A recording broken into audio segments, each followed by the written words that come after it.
The dust swirled behind the stagecoach as it lurched forward, wheels creaking under the weight of goodbye, and inside, clutching a worn leather satchel, Teresa Jane Jenkins tried not to let the tears fall as she took her last look at the only place that had ever truly needed her. It was June of 1878, and Truth or Consequences, New Mexico Territory, had become a different town than the one she'd arrived at 3 years earlier.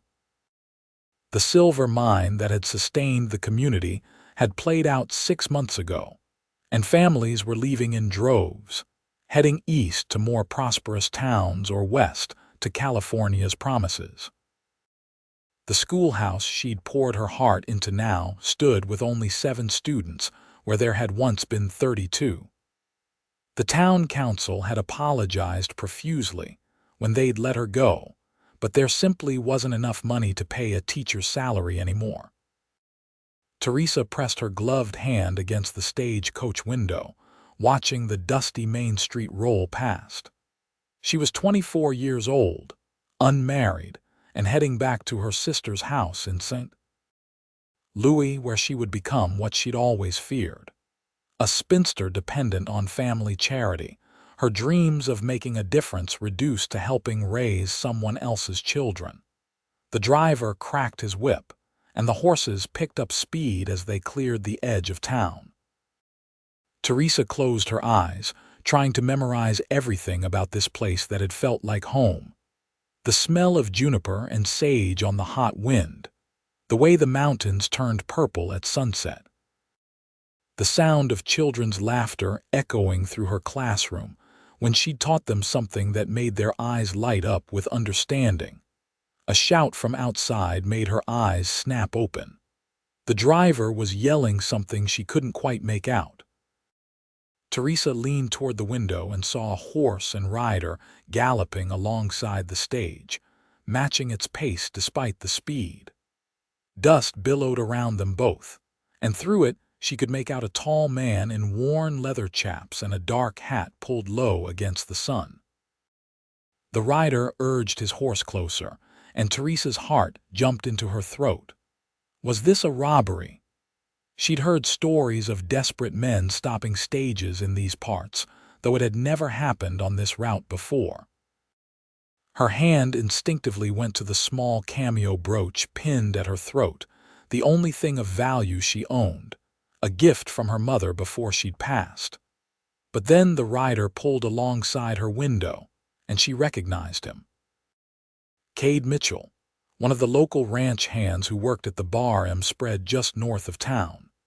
She'd seen him in church on Sundays when he came to town, always sitting in the back pew, his hat in his hands and his dark hair still damp from washing at the pump outside. He'd been one of the few men in town who'd always tipped his hat to her respectfully, whose eyes had held something she'd been too afraid to examine too closely.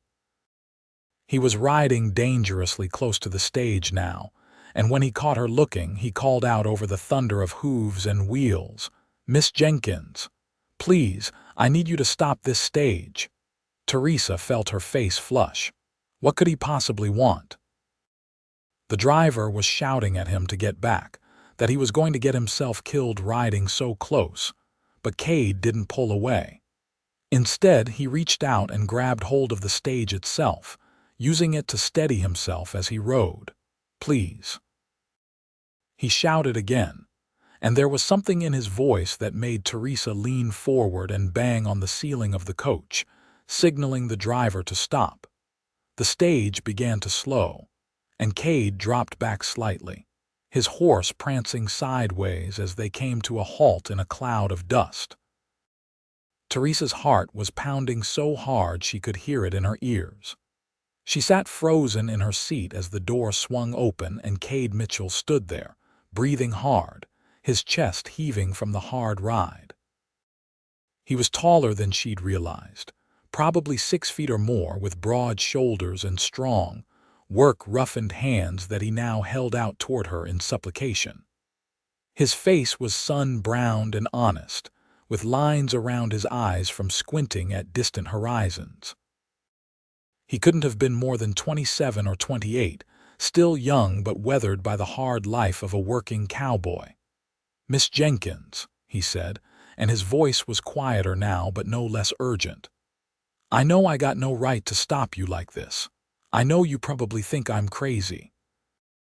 But I couldn't let you leave without saying something I should have said a long time ago." Teresa found her voice, though it came out shakier than she would have liked. "Mr. Mitchell, what on earth is this about? The driver has a schedule to keep, and I have a train to catch in Socorro." "I know," Kade said. "I know all that, but I also know that you don't really want to go. I've seen you these past weeks, teaching those last few students like every day might be your last, looking at the mountains like you're trying to memorize them. I recognize that look because I've been wearing it myself ever since I heard you were leaving." The words hung in the hot air between them. Up on the driver's box, old Pete Sanders coughed and looked away, suddenly very interested in checking his horse's harness. "Mr. Mitchell, I don't understand," Teresa said, though her heart was starting to understand even if her mind hadn't caught up yet. Kade took off his hat and held it against his chest. "I'm asking you to stay, Miss Jenkins. I'm asking you to give this town another chance. Give me a chance to show you that there's still a future here worth staying for." Teresa felt her breath catch. "The school is closed. The town council can't afford to pay me. What would I do here? How would I live?" "Marry me," Kade said, and the words were simple and direct and absolutely terrifying. "I know that's forward. I know we've barely spoken more than pleasantries after church. But I've been watching you for 3 years, Miss Jenkins, and I've never seen anyone care about anything the way you care about teaching those children.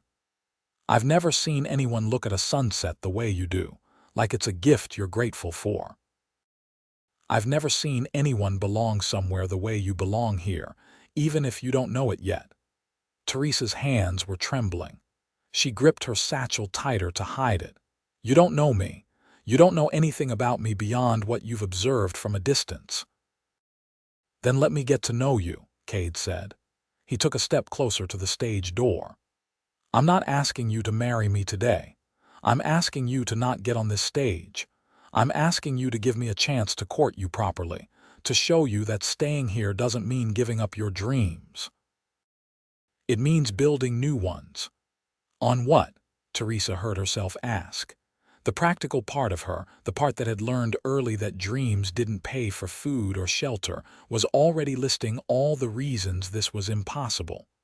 "The mine is closed. The town is dying. You're a ranch hand with no property of your own. How could we possibly make a life here?" Kade's jaw tightened, but his eyes never left hers. "I've been saving my wages for 6 years. I've got enough to buy a quarter section of land near the river, good grazing land with water rights. I've got enough to build a small house, nothing fancy but solid and weather-tight. And I've got a breeding pair of good horses that I've been raising on the side. I was planning to start my own spread next spring, build it slow and careful." He paused, and when he spoke again, his voice was rough with emotion. "But none of that means anything if I'm doing it alone. I've been alone my whole life, Miss Jenkins. Orphaned at 12, working ranches since I was big enough to sit a horse. I've never had a place that felt like home, never had someone to build something with. When I watch you with those children, when I see the way you've made that schoolhouse into something special, I think maybe you understand what it means to want to build something that matters." Teresa felt tears pricking at her eyes. Everything he was saying resonated with something deep inside her, something she'd been trying to ignore because it hurt too much to hope for. "The school is still closed," she said quietly. "Even if I stayed, even if the children still need education." "Then we'll figure it out," Kade said. "Maybe you teach in the evenings for families who want it, who can pay in eggs or milk or labor. Maybe when my ranch is established, you start a small school there. Maybe the town recovers and reopens the school proper. I don't have all the answers, Miss Jenkins, but I know that you leaving doesn't solve anything. It just takes something beautiful away from a place that needs all the beauty it can get. Up on the driver's box, Pete cleared his throat. Miss Jenkins, I hate to press you, but I really do have a schedule. Do you want to continue on, or are you staying? It was the moment of decision, the kind that Teresa had always feared because it meant stepping into the unknown. The safe choice was to stay on this stage, to go back to St. Louis, where her future was predictable if not particularly happy. The dangerous choice was to step down into the dust with a man she barely knew, to trust in something that felt impossible but also somehow inevitable. Teresa looked at Kade Mitchell, really looked at him, and saw something in his eyes that made her decision. It wasn't just desire or loneliness or desperation. It was hope, real and genuine, and offered to her like a gift. When was the last time anyone had looked at her with that kind of hope? "Give me my trunk," she said to Pete, and her voice was steady now. "I'm staying." The relief that flooded Kade's face was so profound it almost made her laugh. He reached up to help her down from the stage, and when his hands closed around her waist, she felt the strength in them and the gentleness too. He set her down as carefully as if she were made of porcelain, and for a moment they just stood there looking at each other while Pete hauled her trunk down with a grunt and a knowing smile. "You folks work this out," Pete said, climbing back up to his seat. "Miss Jenkins, your ticket can be used any time in the next 6 months if you change your mind, though I got a feeling you won't be needing it." He tipped his hat and cracked his whip, and the stage rolled away in a fresh cloud of dust, leaving Teresa and Kade standing alone on the road outside town. The silence that fell was suddenly awkward. Teresa smoothed her traveling dress and tried to think of what to say. Everything had happened so fast that she felt dizzy with the enormousness of what she'd just done. She just stepped off a stage and into an entirely different life based on nothing but a feeling and the words of a man she'd never really spoken to before. Kade seemed to feel the awkwardness too. He cleared his throat and gestured to his horse. "I should get you back to town." "Do you have somewhere to stay? I know the boarding house is still open." "I gave up my room this morning," Teresa said. "All my things are in that trunk." Kade nodded, thinking, "Mrs. Patterson still runs the boarding house. She'll have space and she's respectable." "I'll take you there, get you settled. And then tomorrow, if you're willing, I'd like to call on you properly. Take you to dinner at the hotel restaurant. Let us get to know each other like civilized people instead of crazy folks making decisions in the middle of the road." Despite her nerves, Teresa found herself smiling. "That sounds reasonable. Can you ride?" Kade asked, gesturing to his horse. "Not well," Teresa admitted. "I grew up in St. Louis. We had carriages, not horses." "That's all right," Kade said. He tied her trunk to his saddle, securing it carefully, then mounted and reached down for her. "Put your foot on mine and give me your hand. I'll pull you up." It took some maneuvering, and Teresa was acutely aware of how improper it was to be riding astride behind a man she wasn't related to. Her skirts hiked up in a way that would have scandalized her sister. But when she was finally settled behind him, and he said, "Hold on to me," she found that she didn't care about propriety as much as she'd thought she would. She wrapped her arms around his waist and felt the solid warmth of him, the steady beat of his heart against her palms. Kade turned his horse back toward town, keeping the pace easy and smooth. "You comfortable?" he asked over his shoulder. "Yes," Teresa said, and realized it was true. She felt more comfortable in this moment, perched behind a cowboy on a dusty road, than she had in weeks of agonizing over her uncertain future. They rode in silence for a few minutes, and Teresa let herself take in the landscape. She thought she was leaving forever. The scrubby desert with its stubborn plants clinging to life. The distant mountains etched sharp against the blue sky. The way the heat shimmered on the horizon, making everything look like a dream. "Can I ask you something?" Kade said, breaking the silence. "Of course." "When did you know you were going to stay? Was it something I said, or did you just decide to take a chance on a crazy cowboy?" Teresa thought about it. "I think it was when you said I belonged here. Nobody's ever said that to me before. My whole life I've felt like I was trying to fit into places that weren't quite right. Too educated for some places, not refined enough for others. Too independent for my sister's social circle, too proper for frontier life. But here, teaching those children, I felt like I'd found something that fit.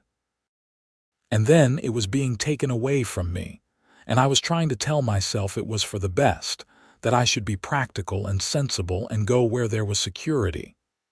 She paused, tightening her arms around his waist. "But when you said I belonged here, when you said staying could mean building new dreams instead of giving up old ones, it was like you gave me permission to want what I already wanted. To choose the uncertain, beautiful thing over the safe, empty thing." She felt Kade take a deep breath. "I meant every word. And I promise you, Miss Jenkins, I'm going to spend every day proving to you that you made the right choice. You can call me Teresa," she said quietly. "If we're courting, we should probably use our given names." "Teresa," Kade repeated, and the way he said it made her name sound like something precious. "And I'm Kade, though I guess you already knew that." They reached the edge of town just as the sun was starting to lower toward the mountains.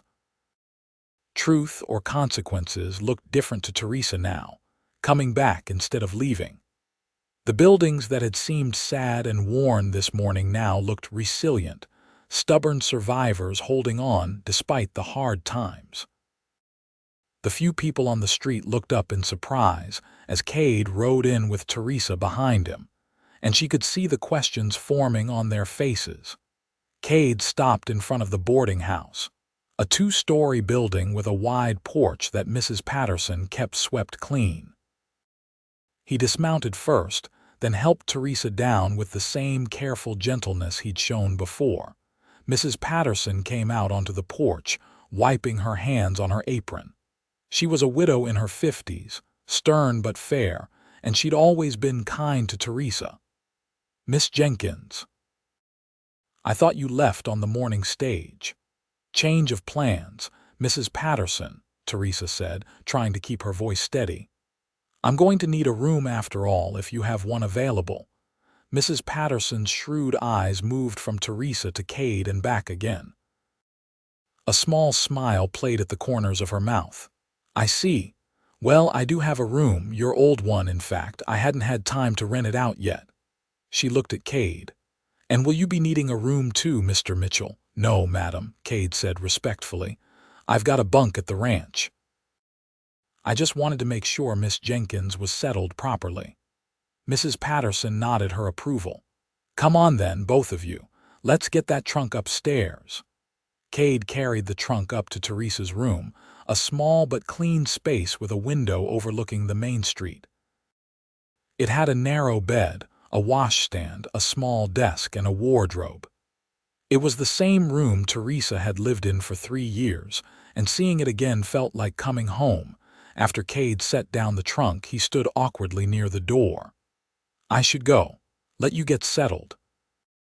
But Teresa, I'd like to call on you tomorrow evening if that's all right.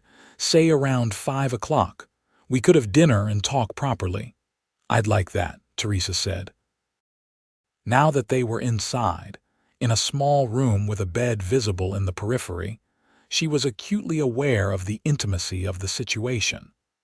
They were alone together, unchaperoned, and she was suddenly grateful when Mrs. Patterson's footsteps sounded on the stairs.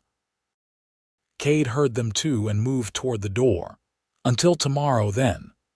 "Until tomorrow," Teresa echoed. He paused in the doorway, turning back to look at her. "Thank you," he said simply, "for staying, for giving this a chance." "Thank you for asking me to," Teresa replied after he left. Mrs. Patterson came in with fresh linens and a knowing look. "That's a good man," she said, starting to make up the bed. "Kade Mitchell has been working at the bar for years now, and I've never heard a word said against him. Quiet, hardworking, honest. The kind of man who does what he says and says what he means." "You don't think I'm crazy?" Teresa asked. "Staying because a man I barely know asked me to." Mrs. Patterson stopped what she was doing and looked at Teresa directly. "Honey, I think you're staying because you wanted to and he gave you a reason that made it feel possible. There's a difference. If you didn't want to stay, no amount of asking would have gotten you off that stage. But if you did want to stay and just needed someone to believe in you staying, well, that's different entirely." Teresa sat down on the newly made bed, suddenly exhausted. The emotional whiplash of the day was catching up with her. This morning she'd been leaving, had made peace with it, had packed up her life into a trunk. Now she was unpacking again, and instead of an ending, she was looking at a beginning. "What if it doesn't work out?" she asked quietly. "What if we don't suit each other? What if he realizes I'm not what he thought I was?" Mrs. Patterson came and sat beside her, taking her hand. "What if it does work out? What if you suit each other perfectly? What if he realizes you're even more than he thought you were? You can't live your life being afraid of the good things, Teresa. Sometimes you just have to trust that something that feels right might actually be right." That night, Teresa lay in her narrow bed, listening to the familiar sounds of the boarding house settling around her. She thought about Kade riding beside the stage, the desperation and hope in his voice when he'd asked her to stay. She thought about the feel of his waist under her hands as they'd ridden back to town, the steady confidence of him. She thought about tomorrow evening and the conversation they would have, the beginning of getting to know each other for real, instead of through glances and polite greetings. Sleep was a long time coming, but when it finally arrived, Teresa dreamed of mountains and horses and a small house by a river, and in the dream she wasn't alone. The next day moved with agonizing slowness. Teresa unpacked her trunk, arranging her few possessions in the room. She had 3 dresses besides the one she'd worn yesterday, all practical and serviceable. She had her mother's cameo and her father's watch, both precious beyond their material value. She had a small collection of books, teaching texts mostly, but also a volume of poetry and a worn copy of Jane Eyre that she'd read so many times the pages were loose. She also had her teaching supplies, slates and chalk, primers and readers, a globe that showed a world most of her students would never see. Looking at them now, she felt a pang of grief for the classroom she'd lost. Mrs. Patterson's words echoed in her mind about teaching in the evenings or starting a small school, but she didn't know how realistic those ideas were. She needed to earn money somehow. The small savings she had wouldn't last long, even with the modest cost of her room and board. Around midday, there was a knock on her door. When she opened it, she found little Sarah Hoskins standing there, the 8-year-old daughter of the general store owner. Sarah had been one of her students, a bright girl who loved reading more than anything. "Miss Jenkins." Sarah threw herself at Teresa, hugging her around the waist. "You came back. Papa said you left this morning, but someone saw Mr. Mitchell bring you back. Are you staying? Are you going to teach again?" Teresa knelt down to Sarah's level, smoothing the girl's blonde braids. "I'm staying, but I don't know about teaching yet. The school is still closed.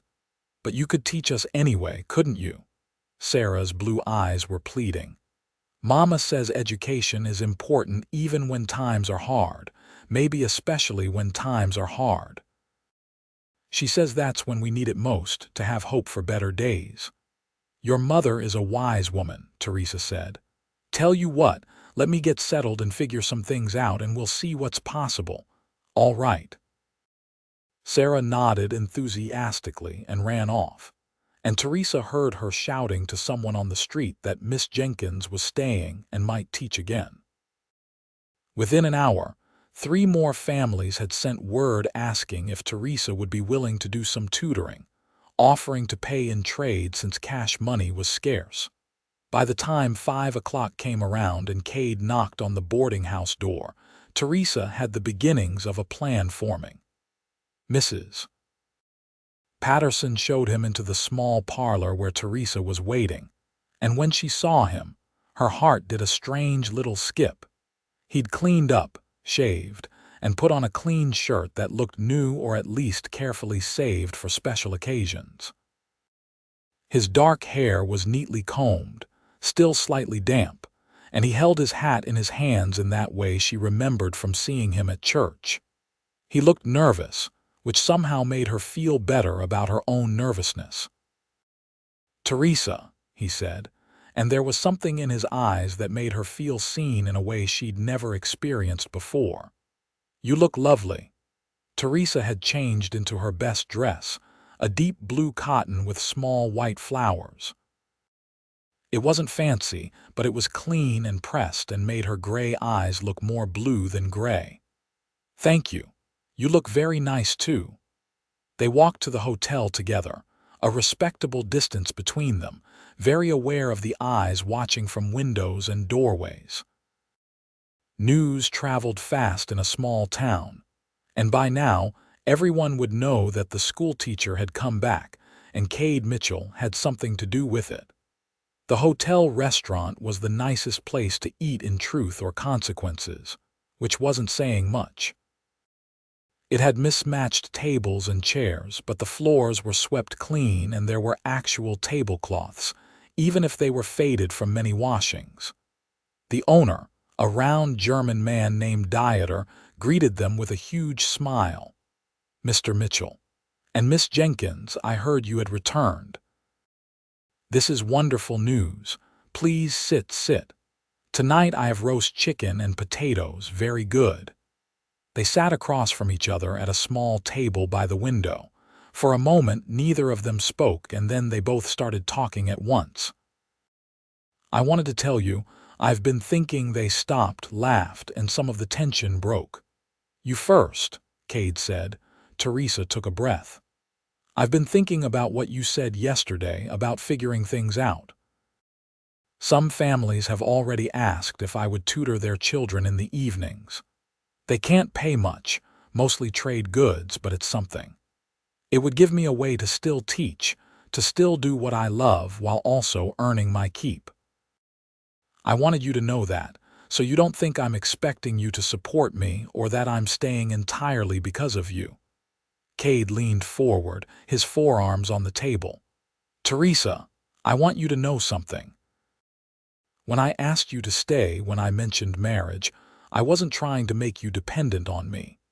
I was trying to offer you a partnership. I've been alone most of my life, making my own way, and I respect that you've done the same. If we do this, if we build a life together, I want it to be together in truth. Your dreams matter just as much as mine." His words settled something in Teresa's chest that she hadn't realized was unsettled. "Tell me about your dreams," she said. "You mentioned buying land, starting a horse ranch. Tell me about it." Kade's face lit up in a way that transformed it. "I've always loved horses, not just riding them but understanding them, working with them. Most folks out here treat horses like tools, and I guess they are tools in a way, but they're more than that too. They're partners. A good horse can save your life, get you home when you're lost, work alongside you for years if you treat them right." He paused while Dieter brought their food, then continued. "There's a quarter section of land about 5 miles north of here, right along the river. It's not much to look at now, mostly scrub grass and a few cottonwoods, but the water rights are solid and the grazing is good enough. I've been watching it for 2 years, and the owner finally agreed to sell it to me. I've got a breeding pair of horses, a stallion and 2 mares actually, that I've been keeping at the barn, good bloodlines, strong and smart. He looked at Teresa intently. My plan was to build a small house, just a couple of rooms to start and corrals for the horses. Breed and train them, sell the trained horses for a decent price. It's slow work, building a reputation, but I've got time and patience. In a few years, if things go well, I could have a real operation going. And where did I fit into this plan? Teresa asked. Before yesterday, I mean. Had you thought about me before, or was it a sudden decision when you saw the stage leaving? Kade looked down at his plate, a flush creeping up his neck. I'd thought about you. More than I probably should have, given that I'd never worked up the nerve to talk to you properly. Every Sunday at church, I'd tell myself this was the week I'd introduce myself after service, ask if I could walk you back to the boarding house. But you were always surrounded by students and parents, and I was just a ranch hand with dirt under his fingernails. I didn't think I had anything to offer someone like you. Someone like me, Teresa echoed. Educated, refined, from a good family back east. You could have had your pick of suitors, I figured. What would you want with a cowboy whose biggest ambition is to breed horses? Teresa set down her fork. Kade, I need you to understand something. I wasn't surrounded by suitors. I had no prospects, no one paying me any attention at all. Do you know why I came out here in the first place? Because I couldn't find a teaching position back east. I wasn't connected enough, or pretty enough, or whatever enough. Every position went to someone with better references or a family name that mattered. Coming out here was my last option, not my first choice. She saw the surprise on his face and continued. But it became my first choice once I got here. I loved teaching those children. I loved the freedom of being on my own, making my own decisions, not having to conform to society's expectations of what an unmarried woman should be. When the school closed, I wasn't just losing a job. I was losing the only place I'd ever felt like I mattered. Kade reached across the table and took her hand, the first time he deliberately touched her beyond helping her on and off his horse. His hand was calloused and warm, completely engulfing hers. You matter, he said quietly. You matter to those children whose faces light up when they talk about you. You matter to this town, even if the council couldn't afford to keep the school open. And you matter to me, Teresa. You have for a long time. Teresa felt tears prick her eyes and blinked them back. We barely know each other. Then let's change that, Kade said. Ask me anything. I'll answer honestly and you do the same. By the end of this meal, we'll know each other better than most courting couples do after months of supervised parlor visits and chaperoned walks. Despite herself, Teresa smiled. All right. How old are you? 28. Born in 1850 in Kansas. My parents died of cholera when I was 12, and I've been on my own since then. Worked my way west doing odd jobs, learned to handle horses because I was too small and skinny to do much else. Eventually ended up here, working at the bar for the past 7 years. Your turn. I'm 24, Teresa said. Born in 1854 in St. Louis. My father was a clerk who died when I was 16, and my mother died 2 years later from pneumonia. My older sister took me in, but her husband made it clear I was a burden. I went to normal school to become a teacher, got my certificate, couldn't find work, and came out here 3 years ago. This was supposed to be temporary, a way to gain experience before going back east. But I never wanted to go back. What do you want? Kade asked. If you could have anything, build any life, what would it look like? Teresa thought about it, really thought about it. I want to teach. Not just read, write, and arithmetic, though those are important. I want to teach children to think, to question, to imagine possibilities beyond what they can see. I want to make a difference in the world, even if it's just a small corner of it. And I want. She hesitated, then pushed forward. I want a family, a home. Someone to build something with, like you said. I want to matter to someone and have them matter to me. You have all of that, Kade said. If you want it. The teaching is already starting with those families who asked you. The family and home, that's what I'm offering. It won't be easy, and it won't be fancy, but it will be real. They talked through the rest of dinner and into the evening, until dieters started pointedly cleaning around them, and they realized they were the last ones in the restaurant. They walked back to the boarding house slowly, reluctant to end the conversation on the porch in the twilight. Kade took both of Teresa's hands in his. I know this is fast. I know it's unconventional. But Teresa, I meant what I said yesterday. Marry me. Not today, not even next week. Court me properly if you want, let me prove myself to you. But say you'll consider it. Say that's where we're heading.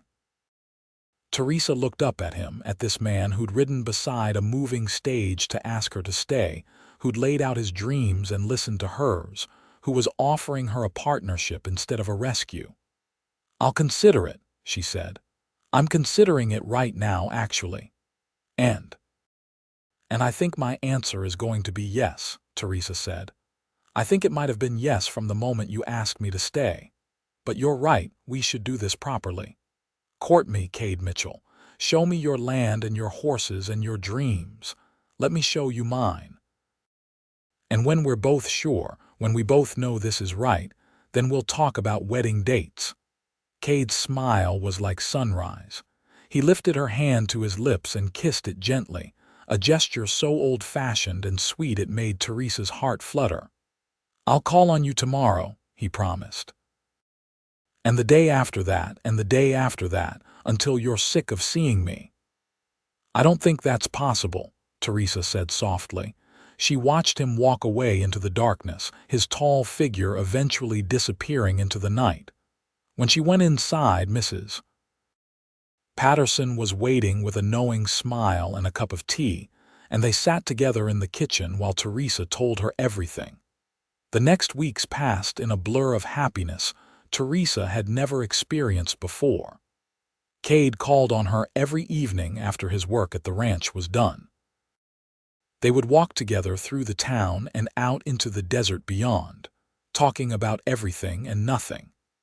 He told her about his childhood in Kansas, the horror of watching his parents die and being left alone in the world.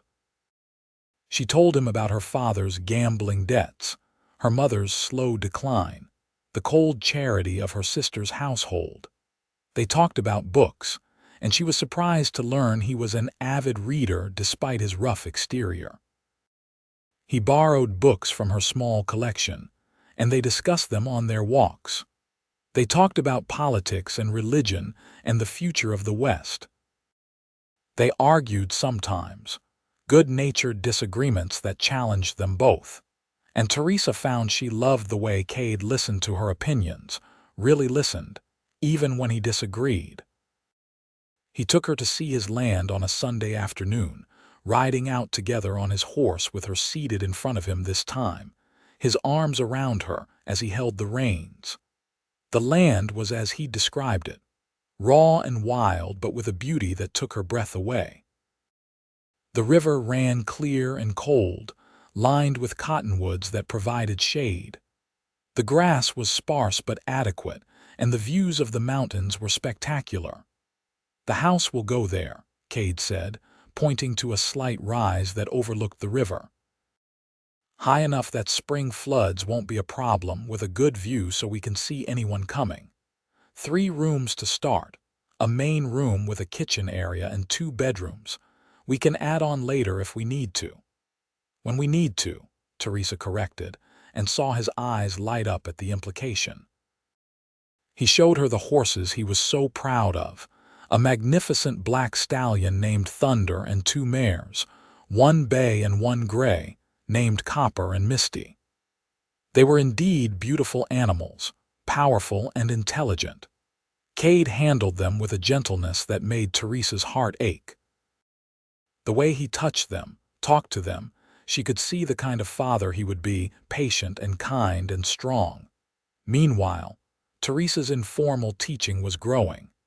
She was now tutoring 12 children in the evenings, holding classes in the boarding house parlor. The families paid what they could: eggs, milk, vegetables, firewood. It wasn't much, but combined with her savings, it was enough to pay her room and board. More importantly, she was teaching again, and the joy of it filled her up. One evening, about 6 weeks after she'd stepped off that stage, Kade arrived at the boarding house with a serious expression. Teresa's heart jumped into her throat. Had he changed his mind? Realized she wasn't what he wanted after all? But when Mrs. Patterson showed him into the parlor, he immediately took both her hands. "I've given notice at the bar, Em. In 2 weeks, I'll be done there and starting full-time on my own land. The house materials are ordered and will arrive next week. I've hired 2 men to help with the construction, and if all goes well, the house should be finished in 6 to 8 weeks.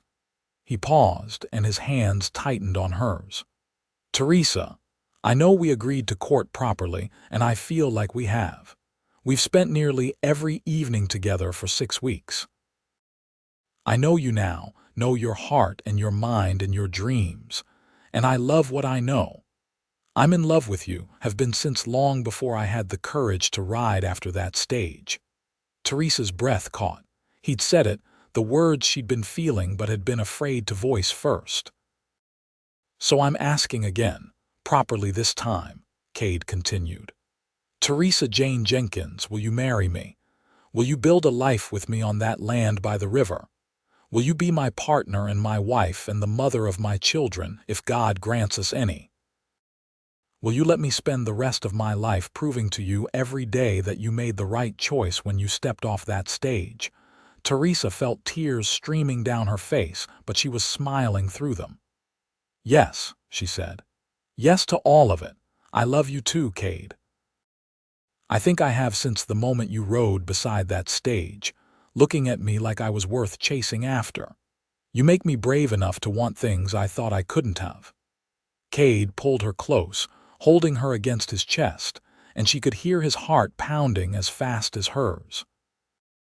Then he tipped her face up and kissed her, gentle and sweet and full of promise. It was Teresa's first kiss, and it was everything she'd dreamed a kiss could be. When they finally pulled apart, both breathless, Mrs. Patterson was standing in the doorway with tears in her eyes and a wide smile on her face. "I guess I should start planning a wedding," she said. The wedding was held 8 weeks later, on a bright October morning in 1878. The house wasn't quite finished, but the main structure was up and weathertight, and Kade had insisted he couldn't wait any longer to make Teresa his wife. The ceremony was held outside, on the land that would be their home, with the river singing in the background and the mountains standing witness. Nearly everyone left in Truth or Consequences came to the wedding. Teresa's students made a wreath of desert flowers for her hair. Mrs. Patterson had sewn her a new dress, simple but beautiful, in pale yellow that made Teresa's gray eyes shine. Kade wore a new suit that he was clearly uncomfortable in, but Teresa thought he'd never looked more handsome. The minister from the church performed the ceremony, and when he pronounced them man and wife, Kade kissed Teresa like she was the most precious thing in the world. The small crowd cheered, and for a moment, Teresa felt like the world was exactly as it should be. The celebration afterward was simple but joyful. The townspeople had brought food and music, and they danced on the packed earth in front of the unfinished house as the sun set behind the mountains. Teresa danced with her new husband, his strong arms around her, and felt a contentment she'd never known was possible. As the evening wore down and guests began to leave, Mrs. Patterson pulled Teresa aside. "You've got everything you need for tonight?" she asked delicately. Teresa blushed. Mrs. Patterson had discreetly given her some advice about wedding nights, and Teresa was equal parts nervous and excited about this new aspect of her life. "Yes, thank you, for everything." "You're going to be happy," Mrs. Patterson said, hugging her. "I knew it from the start. You two are meant for each other." Finally, they were alone. Kade had lit lanterns inside the house, and there was a fire going in the fireplace he'd built with his own hands. The main room was sparsely furnished, just a table and chairs, a trunk, and a kitchen area with a stove. But there was a bed in the smaller bedroom, made up with quilts that the women of the town had given them as wedding gifts. Teresa stood in the middle of the main room, suddenly shy. Kade came up behind her and wrapped his arms around her waist, resting his chin on top of her head. "Happy?" he asked. "So happy I'm afraid I'll wake up and find it was all a dream," Teresa admitted. "Not a dream," Kade said. He turned her around to face him. "Teresa Mitchell, you're my wife now. This is real. This house is real. Our future is real." He kissed her again, and this time there was more heat in it, more promise. Teresa felt herself respond, her arms winding around his neck, her body pressing closer to his. When they finally made it to the bedroom, when Kade laid her down on the bed with reverent gentleness, Teresa wasn't afraid anymore. She trusted this man completely, and she gave herself to him with her whole heart. Their wedding night was tender and sweet, with moments of awkwardness as they learned each other's bodies, but also moments of profound connection that left Teresa in tears of joy. Afterward, lying in Kade's arms with her head on his chest, listening to his heartbeat slow, she felt like she'd finally found her place in the world. The first year of their marriage was hard work but deeply satisfying. Kade finished the house, adding small touches that made it a home. A shelf for Teresa's books, a larger table where she could correct papers when students' families sent written work, hooks by the door for coats and hats. Teresa made curtains from fabric scraps and planted a small garden near the house. The horse operation was slow to get established, as Kade had predicted, but he was patient and methodical. He bred the mares to Thunder, and both produced strong, healthy foals that showed promise. He worked with them daily, teaching them to accept a halter, to lead, to trust humans. Teresa loved watching him work, the quiet patience he showed, the gentle firmness. Her teaching continued and even expanded. Word spread about her evening classes, and families from the surrounding ranches started bringing their children to her, sometimes riding for miles. She eventually had 20 students of varying ages, which was enough that Kade helped her convert one of the outbuildings into a proper classroom. It wasn't the schoolhouse she'd lost, but it was hers in a way that schoolhouse never had been. In the spring of 1879, Teresa realized she was pregnant. She'd suspected for a few weeks, but when she finally was certain, she waited for the perfect moment to tell Kade. She found him in the corral working with one of the yearlings, and she leaned on the fence watching until he noticed her and came over. "You're smiling," he said, wiping sweat from his forehead. "What's made you so happy?" "You have," Teresa said. "You and the life we're building, and the fact that in about 6 months, there's going to be 3 of us instead of 2. She watched his face as understanding dawned, saw the shock, and then the pure joy that transformed his features. He vaulted over the fence and picked her up, spinning her around before quickly setting her down again, suddenly afraid he'd hurt her. "You're sure?" he asked, his hands on her shoulders. "I'm sure," Teresa confirmed. "We're going to have a baby, Kade." He kissed her, long and deep, and when they pulled apart there were tears in his eyes. "I never thought I'd have this," he said roughly. "A wife, a home, a family of my own. I'd accepted that I'd always be alone, and now look at us." Their son was born in November of 1879, 3 days before Thanksgiving. The birth was long and hard, and there were moments when Kade thought he might lose them both. But Teresa was strong, and the midwife from town was experienced, and finally, their son came into the world with a loud cry that proclaimed his displeasure at the process. They named him Kenneth Matthew Mitchell, after Kade's father Kenneth and Teresa's father Matthew. He was small and red and perfect, and when the midwife placed him in Kade's arms, Teresa watched her strong cowboy husband cry openly at the wonder of holding his son. The next few years passed in a blur of exhaustion and joy. Kenneth was a curious, energetic child who seemed determined to explore every inch of the ranch. Teresa's teaching had to slow down while Kenneth was an infant, but she gradually got back to it, often with Kenneth playing near her feet during evening classes.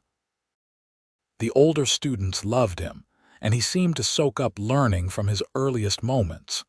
The horse ranch was prospering.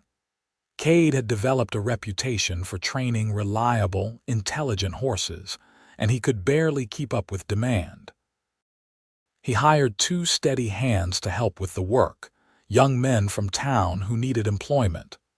The ranch, which they'd officially named River's Edge, was becoming a known name in the territory. In 1882, their daughter was born. They named her Emma Grace, and she was calmer than her brother had been, with her mother's gray eyes and her father's dark hair. Kenneth, now nearly 3, was fascinated by his baby sister and constantly wanted to help with her care. Life fell into a comfortable rhythm. Kade worked the ranch and the horses. Teresa taught in the evenings and cared for their children during the day. They built onto the house, adding 2 more bedrooms and a proper parlor. The garden expanded, with fruit trees planted that would provide shade and food for years to come. Truth or Consequences was recovering too. New families were moving in, drawn by the reliable water and good grazing land. The mine might have played out, but the land itself was proving valuable.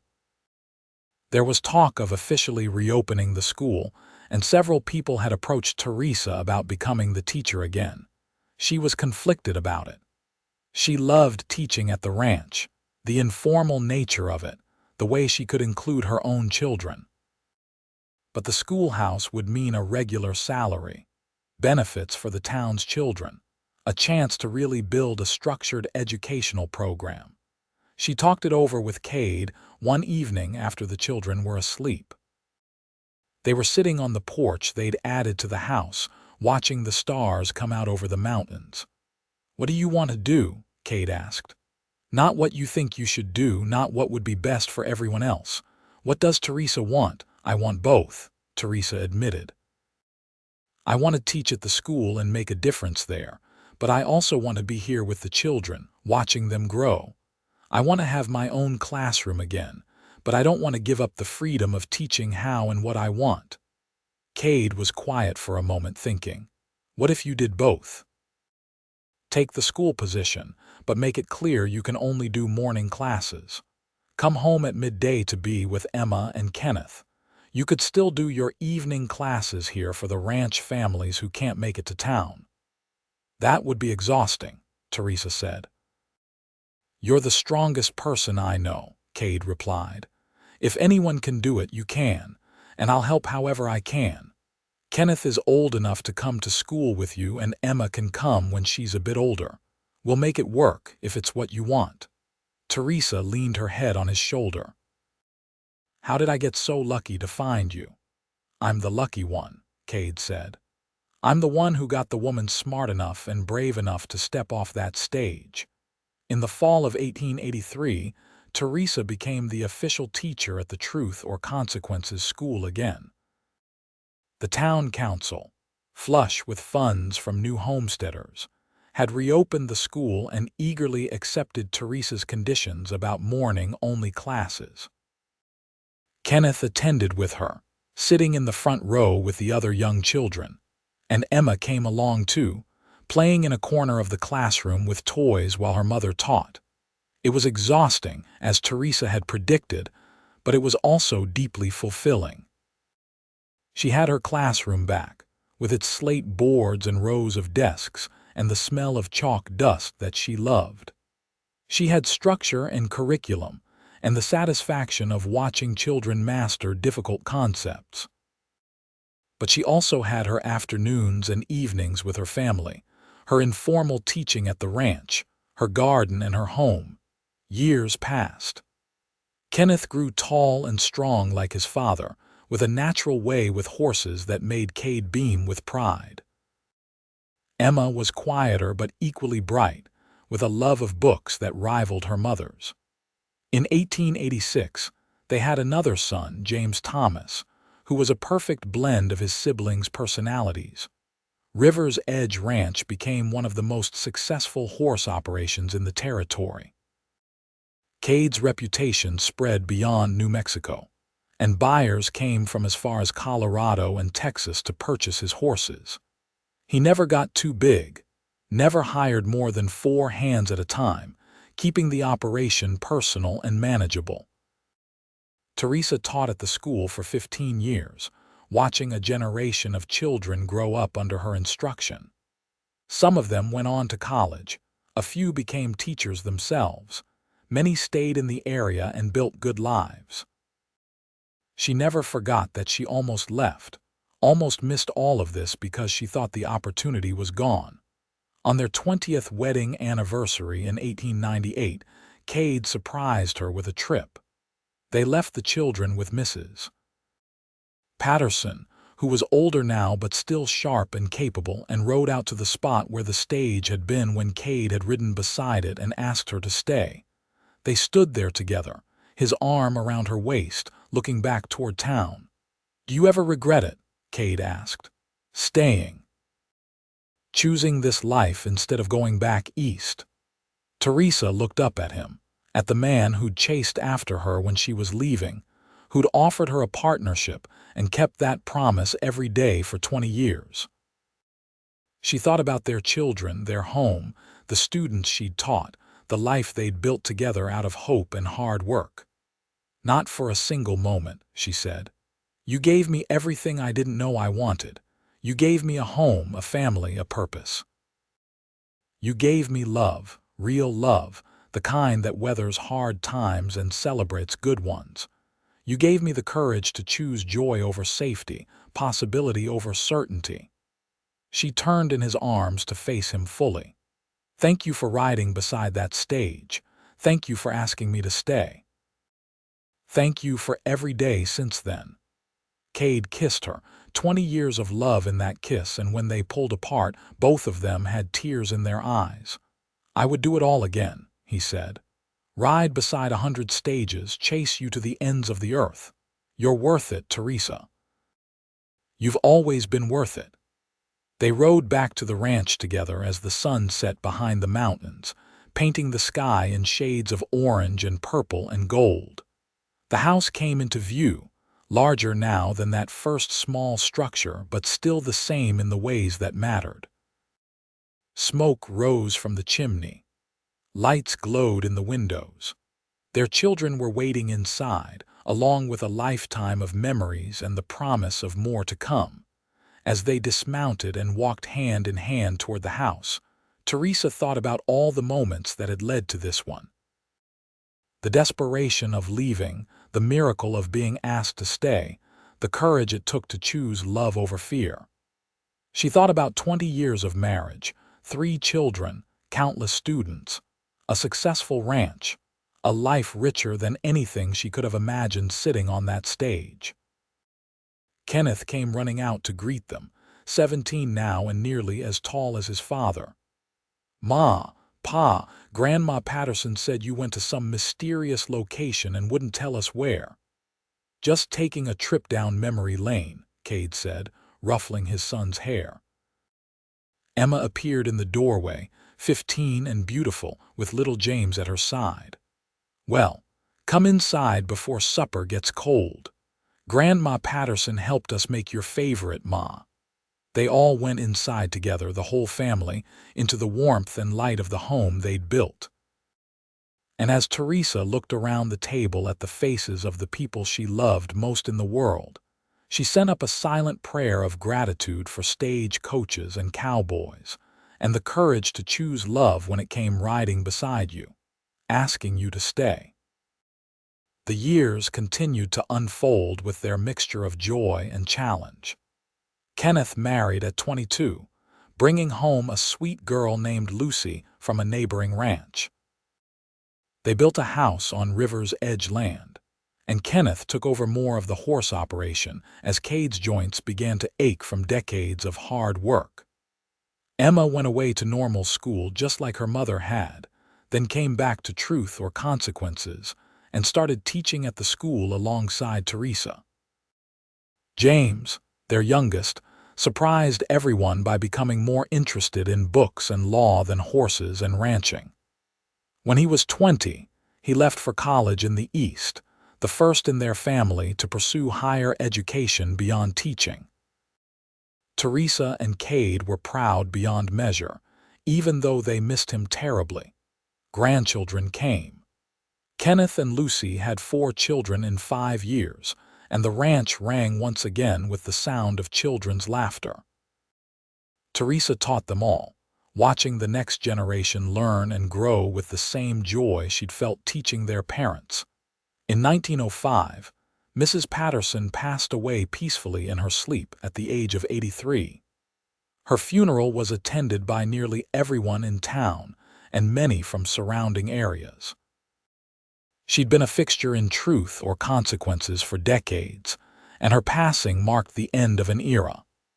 Teresa wept at the gravesite, remembering the kindness and wisdom of the woman who'd supported her when she'd made the choice to stay, who'd become a surrogate mother and grandmother to her family.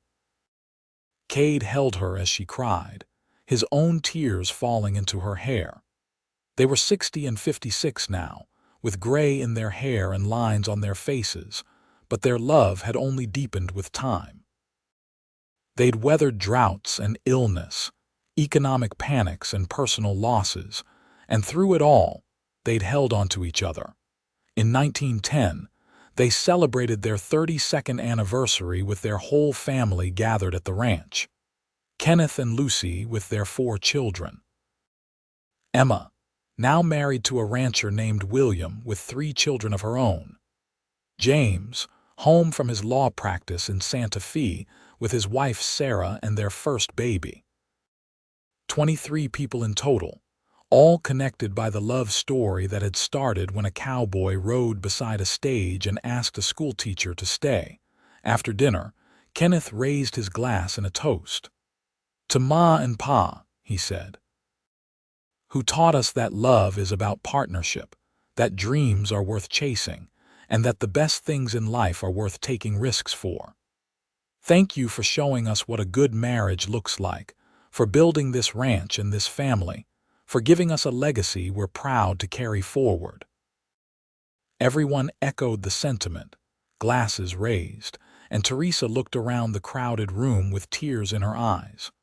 All of this, all these people, this love and life and legacy had started because she'd been brave enough to step off a stage, because Kade had been brave enough to ride after her, because they'd both chosen to believe that love could be enough, that hope could build something real. That night, lying in bed with Kade's arms around her as they had been for 32 years, Teresa whispered, "We did good, didn't we?" "We did better than good," Kade replied, his voice rough with age but still steady with certainty. "We did perfect, not perfect like easy but perfect like right, perfect like meant to be." "I love you," Teresa said, as she had said countless times over the decades. "I will love you until my last breath and beyond." "And I love you," Kade answered, as he always did. "My brave schoolteacher who was willing to stay, my partner in everything. The best decision I ever made was riding after that stage." They fell asleep like that, wrapped in each other's arms, surrounded by the life they'd built together. Outside, the river sang its eternal song, the mountains stood watch, and the stars wheeled overhead just as they had on that October day in 1878 when 2 people had promised to love each other forever. The years moved on. They grew older together. Their children became grandparents themselves. The ranch stayed in the family, passed down through Kenneth's line, but all the children remained connected to it, bringing their families back for holidays and celebrations. Teresa retired from teaching at 70, after nearly 50 years in the classroom. The town threw her a massive celebration, with former students coming from all over the territory and beyond to honor her. There were speeches and tears and laughter as people shared stories of how Miss Jenkins, then Mrs. Mitchell, had changed their lives. One former student, now a successful businessman in Albuquerque, stood up and said, "Mrs. Mitchell taught us more than reading and writing. She taught us that staying and fighting for what you love is braver than running away. She taught us that building something meaningful takes patience and hard work. She taught us that education is the key to a better future. Most of all, she taught us by example what it means to live a life of purpose and love." Kade, 82 now and moving slower but still sharp-minded, stood beside her through it all, his hand never leaving hers.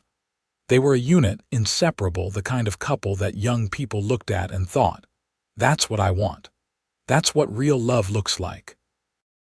On a warm September evening in 1918, 40 years after they'd married, Kade and Teresa sat together on their porch watching the sunset. 3 generations of their family were scattered across the ranch.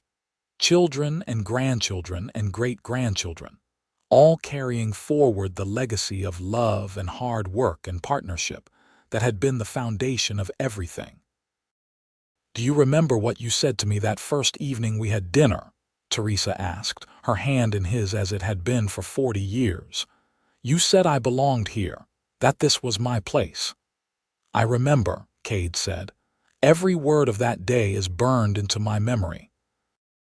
The fear that you'd say no, the joy when you stayed, the feeling that my whole life was finally beginning even though I was 28 years old."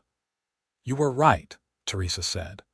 "I did belong here. I belonged with you. This life we built, these people we raised, this love we share, this is everything I never knew I was searching for when I got on that stage to leave." Kade lifted her hand to his lips, kissing it gently as he had that first night 40 years ago. "You made me believe in miracles, Teresa. A lonely cowboy with nothing but a dream and some savings, and you trusted me enough to build a life with me. You gave me everything." "We gave each other everything," Teresa corrected. "That's what partnership means, what love means. Not one person giving and the other taking, but both of us building something together that's greater than either of us could have created alone." They sat in comfortable silence as the sun dipped below the mountains, painting the sky in brilliant colors. The river sang its song. Somewhere on the ranch, children were laughing. The horses were settling in the corrals.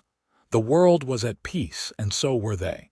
Kade passed away in his sleep on a cold January night in 1920, Teresa beside him as she had been for 42 years. He was 90 years old and had lived to see his ranch prospering under Kenneth's management. His children and grandchildren and great-grandchildren thriving, his wife still the love of his life after 4 decades together. The funeral was huge, with people coming from hundreds of miles to pay their respects to a man who'd been known for his honesty, his skill with horses, his love for his family, and his unwavering devotion to his wife. They buried him on a hill overlooking the river, with a view of the mountains he'd loved. Teresa stood at the graveside, dry-eyed and dignified, surrounded by her family. She was 74 years old and had been prepared for this day, knowing that Kade's health had been declining. But knowing something is coming doesn't make it easier when it arrives. After everyone else had left, she stood alone at the grave in the cold wind. "Thank you," she whispered. "Thank you for seeing me when I felt invisible. Thank you for riding after me when I was leaving. Thank you for 42 years of partnership and love and laughter. Thank you for our children and the life we built together. Thank you for making me believe that I was worth chasing after." She placed her hand on the headstone, feeling the cold marble under her palm. "I'll see you again, my love. When my time comes, I'll find you, and we'll have all of eternity to continue the conversation we started that day on the dusty road outside truth or consequences." Teresa lived for 7 more years, surrounded by her loving family. She spent her days reading to her great-grandchildren, working in her garden, and sitting on the porch watching the sunsets. She told stories about their grandfather, making sure the younger ones knew about the cowboy who'd ridden beside a stage to ask a schoolteacher to stay. On her 81st birthday in 1927, the whole family gathered at River's Edge Ranch for a celebration. 4 generations were present: Kenneth, Emma, and James with their spouses, the grandchildren, now adults with families of their own, the great-grandchildren ranging from infants to teenagers, and even a couple of great-great-grandchildren, toddlers playing in the dust just as Kenneth had done decades before. Emma stood to make a toast. "To our mother, who taught us that love is a choice you make every day, who showed us that dreams require courage and hard work, who proved that the best things in life are worth taking risks for. Thank you, Ma, for everything you've given us. For staying when you could have left, for building this family and this legacy with Pa, for showing us what it means to live a life full of love and purpose." Teresa looked around at all these faces, all these lives that existed because she'd been brave enough to step off a stage 49 years ago. Because Kade had been brave enough to ride after her. Because they'd both chosen love over fear, possibility over certainty, partnership over loneliness. "I'm the one who should be thanking you," Teresa said, her voice still strong despite her age. "You all have given my life meaning beyond anything I could have imagined. When I was 24 and getting on that stage, I thought I was leaving because there was nothing left for me here. I didn't understand then that the best parts of my life hadn't even started yet. Your father taught me that. He taught me to be brave, to take risks, to believe in love and partnership, and the power of choosing to stay and fight for what matters." She paused, tears in her eyes but smiling. "He's been gone 7 years now, and I still miss him every single day.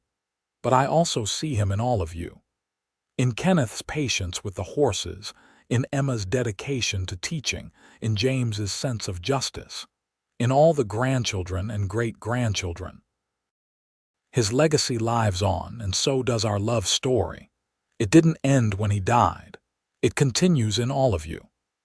Teresa passed away peacefully in her sleep on a warm June night in 1930, 52 years after that pivotal day when she'd almost left.